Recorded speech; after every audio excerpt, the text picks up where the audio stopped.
sahabat seperjuangan di seluruh penjuru tanah air. Selamat datang di acara Si Orange bersama Bung Said Iqbal. Sebelumnya, mari kita sambut penampilan trio kelas pekerja.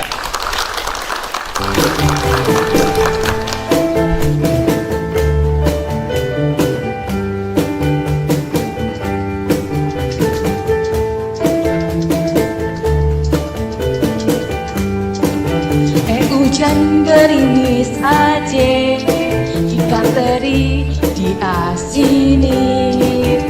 Jangan menangis aja, yang pergi jangan dipikirin. Hujan gerimis aja, yang lele adik kumisnya. Jangan menangis aja, kalau boleh cari gantinya. Mengapa hujan gerimis aja, pergi berlayar ke Tanjung Cina. Mengapa adek menangis aja, kalau memang jodoh tak kemana. Hey hey. Acara hari ini adalah Mari Bicara. Jangan lupa like, share, komen, subscribe, dan bunyikan tombol loncengnya.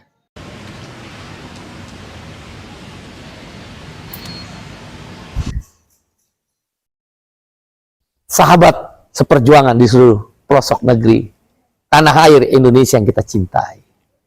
Cabai pedas rasanya. Sepedas upah buruh 3 tahun berturut-turut yang tidak mengalami kenaikan. Pada hari ini, saya Said Iqbal, Presiden Partai Buruh sekaligus salah satu pengurus pusat Badan Perserikatan Bangsa-Bangsa PBB, ILO Governing Body yang berkantor di Jeneva. Izinkan saya berbagi pengalaman, berbagi ilmu, dan ingin mendengar sekaligus berdiskusi.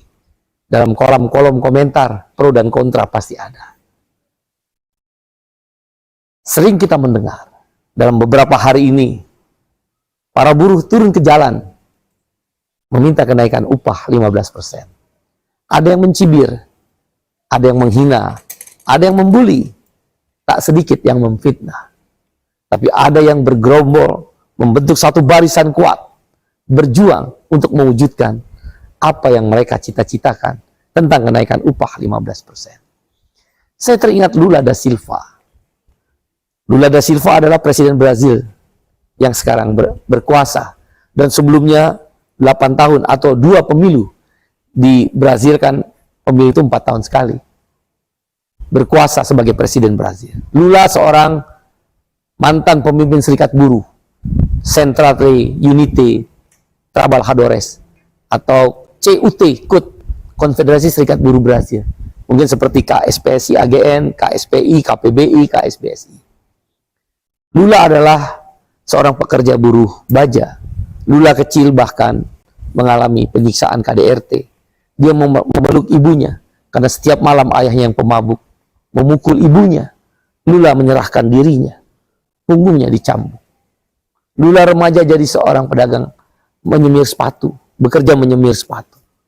Dan Lula remaja yang tidak lulus SMP, kemudian masuk ke dalam balai latihan kerja, kemudian bekerja di satu pabrik baja, dan kemudian bekerja pabrik mobil di Sao Paulo, dan kemudian menjadi pemimpin Serikat Buruh Konfederasi Brazil, CUT.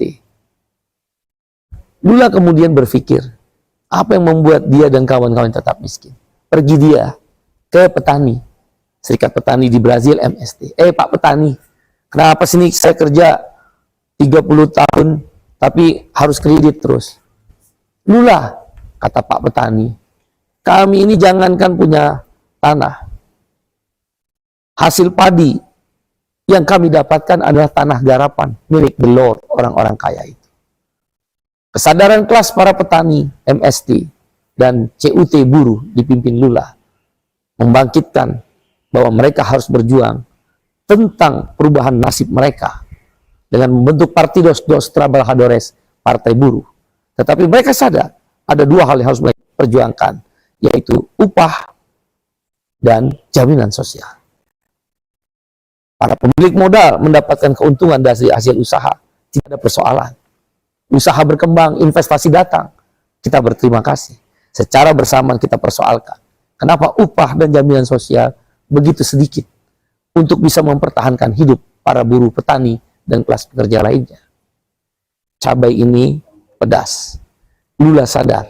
Maka Lula begitu terpilih menjadi presiden Brazil, yang pertama dilakukan adalah menaikkan upah 30%. Waktu itu saya di Los Angeles menjadi pembicara bersama Menteri Tenaga Kerjanya Brazil dan Sekretaris Jenderal Konfederasi Serikat Buruh Sedunia, Sharon Burrow.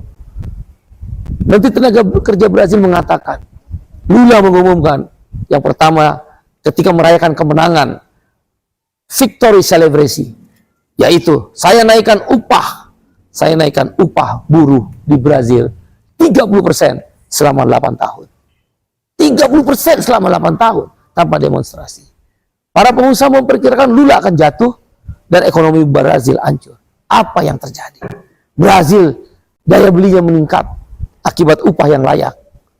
Konsumsi meningkat, pertumbuhan ekonomi meningkat. Tapi Lula bilang, kenaikan upah itu harus beredar di dalam negeri. Kau nggak boleh beli barang-barang impor. Akhirnya Brazil menjadi pelopor beach. Brazil, Rusia, India, Cina, South Africa bisa mengimbangi negara G7. Hari ini dengan Omnibus Law Undang Cipta Kerja PP nomor 36 tahun 2023, tahun 2022 mengakibatkan upah buruh tidak naik 3 kali berturut-turut, padahal pertumbuhan ekonomi Indonesia sedang baik sekitar 5,1%. Ekonomi tumbuh dibayar dengan upah yang tidak dinaikkan.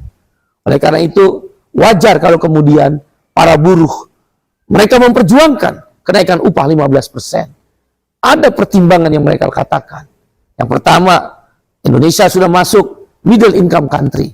Negara dengan penghasilan menengah per kapitanya. Kira-kira adalah sekitar 4.500 US dollar per tahunnya. Kalau $1 kita asumsikan 15.000 rupiah, ada 67.500.000 rupiah penghasilan per tahun. Kalau dibagi 12 bulan, akan ketemu sekitar 5,6 juta rupiah per tahun. Berapa upah minimum di Jakarta? Hanya 4,9. Kalau mengacu kepada middle income country, maka 4,9 juta upah minimum di Jakarta, maka harus menuju 5,6 juta, naiknya adalah 700.000. Itu kan sekitar 15% kenaikan upah minimum. Yang kedua, hasil survei dari Litbang Partai Buruh dan KSPI, kenaikan kebutuhan hidup layak, terutama di sektor rumah, makanan, dan juga transportasi, mengalami peningkatan berkisar 15-20%, terutama di sektor makanan. Cabai ini pedas, harga-harga melambung tinggi.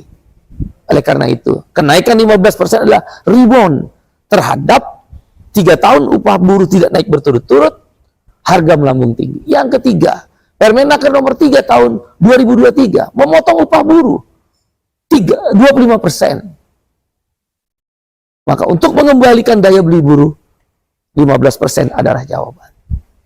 Saya rasa, mari kita duduk bersama, meyakinkan kita masing-masing tentang rasa keadilan.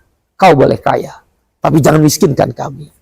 Buruh akan berjuang tentang upah minimum 15%. Saya mendukung perjuangan kaum buruh dan para kelas pekerja lain. Cabai itu pedas, tapi dia akan menjadi semangat ketika dijadikan sambal untuk makan.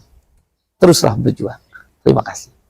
Ya warna oranye Partai Buruh, warna oranye Partai Buruh, partainya kelas pekerja, partainya kelas pekerja, Partai Buruh nomor 6.